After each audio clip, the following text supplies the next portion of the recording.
Alors après cela, il y a des savants qui ont écrit dans le Sahih, comme par exemple Ibn Khuzayma. Ibn Khuzayma, il était l'élève de Bukhari. Et il connaissait très bien Muslim et il savait la valeur de l'imam al-Bukhari et Muslim. Et lui-même, il était nominé imam al-A'imma, donc le imam des imams. C'est Ibn Khuzayma. Et c'est lui qui a chassé Ibn Kullab de l'Égypte. Ben, Ibn Kullab, c'est le cheikh de Abu al-Hassan al-Ash'ari. Ben, c'était un des savants de Al-Kalam. Bien qu'on dise qu'Abu Hassan al-Ash'ari, il est Kullabi, donc il a suivi la méthodologie de Ibn Kullab.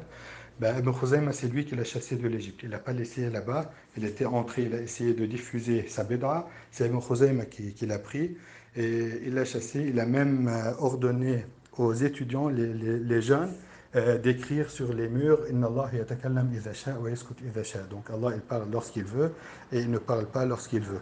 Parce que pour Ibn Kullab, Allah, il ne parle pas, il ne peut pas parler maintenant, etc. Donc, c'est dans la Aqidah, il a pu le chasser. Wallah alhamd. Et Ibn Khuzayma aussi, il est l'élève de Al-Muzani. Donc, il a pris le fiqh de l'imam Shafi'i à partir de son élève Al-Muzani. Il a les livres de Al-Muzani, etc. C'est pour cela qu'il est compté parmi les grands savants du mazhab Shafi'i. Et on ramène de lui beaucoup. Et aussi, l'imam Ibn Khuzayma, c'est authentique de lui, il a dit il n'y a pas une sunnah que l'imam Shafi'i n'a pas écrite dans ses livres. Donc, il n'y a pas. Donc, l'imam Shafi'i, il a connu toutes les sunnahs, il les a écrites. Bref, c'est pas pour parler de cela qu'on parle. Alors, l'imam Ibn Khuzayma, il a écrit un sahih, puis après, il a résumé la première fois, puis après, il a résumé le résumé. Donc, ce qu'on a de nos jours, c'est le résumé du sahih. Donc, c'est le mukhtasar de sahih. Donc, ça, c'est premièrement. Et la partie qu'on a de nos jours, ça fait le tiers ou bien le quart du livre. C'est jusqu'à le pèlerinage. Donc, on a les abwab des ibadat.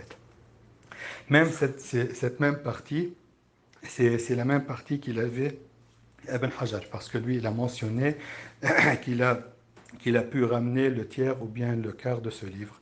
Mais aussi, il a d'autres chapitres qu'il a ramenés que nous, on n'a pas, comme Tawakkul et autres, qui sont du Sahih aussi de Ibn Khuzayma. Alors, Ibn Khuzayma, la condition dans son Sahih, elle est un peu légère. Elle n'est pas suffisante pour authentifier un hadith. On n'était pas d'accord avec lui. Pourquoi? Parce que pour lui, s'il y a un rapporteur qu'on ne sait pas s'il est siqa ou pas, donc c'est ce qu'on appelle majhoul al-hal, donc on connaît son nom, mais on ne sait pas, on n'a pas évalué ce rapporteur. Pour lui, s'il y a deux siqat qui ramènent de lui, donc c'est bon, on accepte son hadith, on l'authentifie. Alors, chez les savants, c'est pas acceptable. Chez les autres savants, je veux dire. Donc, de ce fait, c'est pas acceptable, premièrement. Deuxièmement, dans les Ilal, l'imam Ibn Khuzaymah, c'est un savant des Ilal, mais il a pris la partie légère, on va dire la voie légère dans le Ta'lil. La voie légère, ça veut dire que si le Isnad, apparemment, tous les rapporteurs ils sont siqat, on n'a pas trouvé de faille dans la chaîne de transmission, ben, on ne se creuse pas trop la tête s'il y a une illa ou pas. Donc, s'il y a une illa qui est comprise, qu'on peut comprendre directement, il la mentionne. S'il n'y a pas, ben, il authentifie le hadith. Donc c'est pour cela que le Sahih d'Ibn Khuzayma, il n'a pas été adopté ou bien approuvé comme Sahih, comme les deux autres Sahih. Aussi, son élève Ibn Hibban, l'élève d'Ibn Khuzayma, il a écrit son livre qui s'appelle At-Taqasim wal-Anwa', qui est le Sahih de Ibn Hibban de nos jours.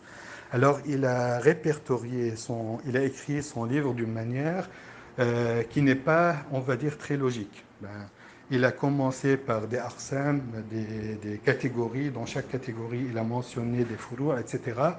On lui a demandé pourquoi tu l'as écrit comme ça. Il leur a dit que pour une personne qui veut regarder un hadith dans mon sahih, elle devrait lire tout le sahih. Donc c'était ça, ses méthodologies.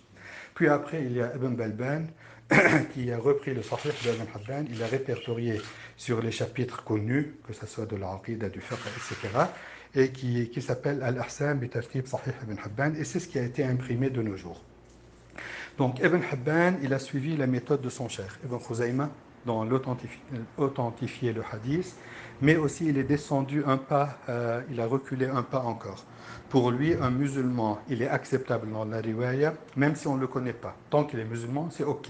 Donc pour lui, il y a des majahil, c'est pas seulement majhoul al-hal, même majhoul al-ain. Donc même s'il n'y a pas de rapporteur qui rapporte de lui, ben pour lui, il est siqa, il est authentique. Son hadith, il est authentique. Alors, cette condition, elle n'est pas valide parce que pour nous, le fait d'être musulman, ok, on peut dire qu'il est adl, mais ce n'est pas suffisant pour dire qu'il a bien mémorisé. Donc, ce qui compte Dans le isnad, c'est plutôt la mémorisation. Ce qu'il transmet, est-ce qu'il a fait une faille dedans ou pas? Un musulman, il peut faire des fautes. Ben, il n'y a pas de mal à cela. Donc, de ce fait, le Sahih de Ibn Hibban, il est dans une catégorie après le Sahih de Ibn Khuzayma. Donc, de nos jours, on a Sahih al-Bukhari, Sahih Muslim, puis Sahih Ibn Khuzayma, puis Sahih Ibn Hibban. Puis après, on a un autre livre qui est de l'Hakim. Alors, Al-Hakim, il est après Ibn Hibban directement. Il a écrit un livre qui s'appelle Al-Mustadrak ala Sahihain. C'est parce qu'à son époque, les gens de Beda, ils disaient, voilà, si le hadith il n'est pas dans Sahih al-Bukhari, il n'est pas dans Sahih Muslim, ça veut dire qu'il est faible. Et ce n'est pas le cas, parce que le Bukhari, il a dit, ce que j'ai mis dans mon livre, c'est seulement le Sahih, mais ce que j'ai délaissé comme hadith Sahih, c'est plus, pour ne pas agrandir le livre. Et c'est pareil ce qu'il a dit Muslim. Donc il y a des hadiths qui sont authentiques, qui ne sont pas dans les deux Sahih.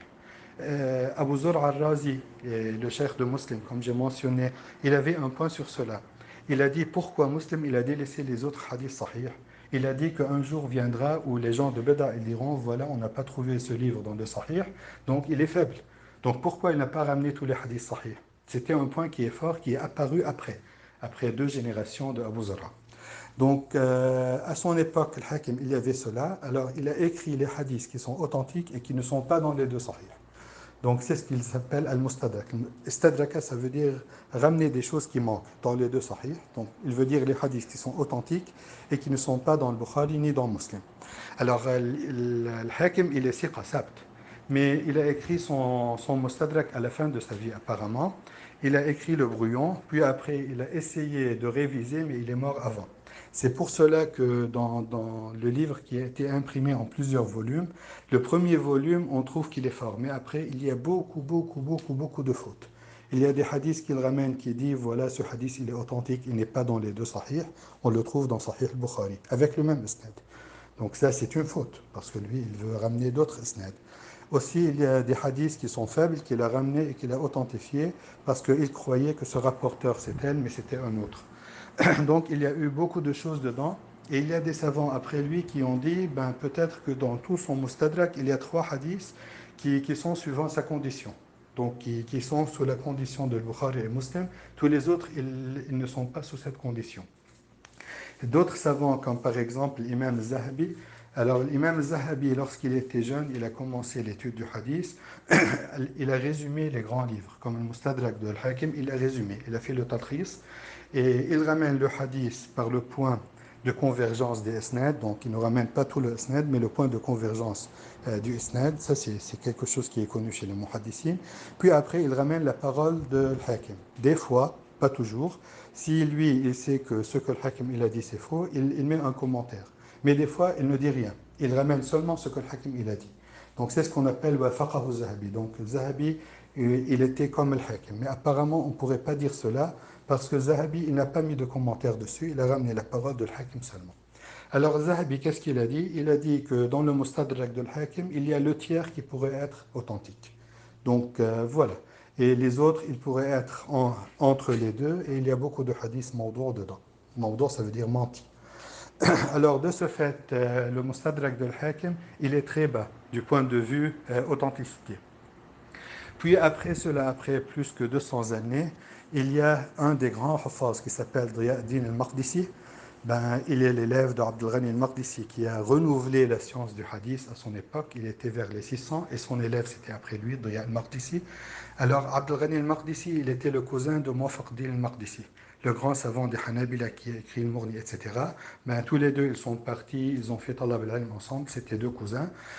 Et lorsqu'ils sont revenus dans Bilad Sham, chacun il a pris une partie et il a parlé dessus. Le Muwaffaq-Din al-Maqdisi, il était muhaddis, il était alim dans l'aqida, etc. Mais il s'est focalisé sur le fiqh. Abdul Ghani al-Maqdisi, c'est plutôt l'aqida et le hadith, puis il est parti en Égypte, il est mort là-bas, ce sont les Ash'aira qui l'ont tué, parce que lui, il était contre eux. Alors, son élève, Diya'd-Din al-Maqdisi, il était l'élève des deux. Il a pris la science du hadith de Abdul Ghani al-Maqdisi, qui avait bâti le premier grand livre des Rijal, qui s'appelle Al-Kamal fi Asma' al-Rijal, qui a été repris après par Al-Mazzi, dans Tahzib al-Kamal. Mais le Diya al-Maqdisi, il a écrit beaucoup de livres. Parmi eux, il y a l'ahadith al-Mukhtara, donc les hadiths qui ont été choisis. Dedans, il a mis les hadiths que lui, il voyait qu'ils étaient authentiques. S'il y avait une parole d'un savant sur le hadith, il la mettait. Des fois, il discutait s'il y avait une illa ou pas, etc. Et même Cheikh l'Islam Ibn Taymiyyah, il a dit que les mukhtaras de Diya al-Maqdisi, elles sont beaucoup plus fortes que le mustadrak de l'Hakim. Donc, de ce fait, on a le Sahih al-Bukhari, puis Sahih Muslim du point de vue authenticité, puis Sahih Ibn Khuzayma, puis Sahih Ibn Hibban, puis le Mukhtara al-Diya, puis après le Mustadrak de l'Hakim, parmi les livres qui ont mis comme condition de ramener le Sahih.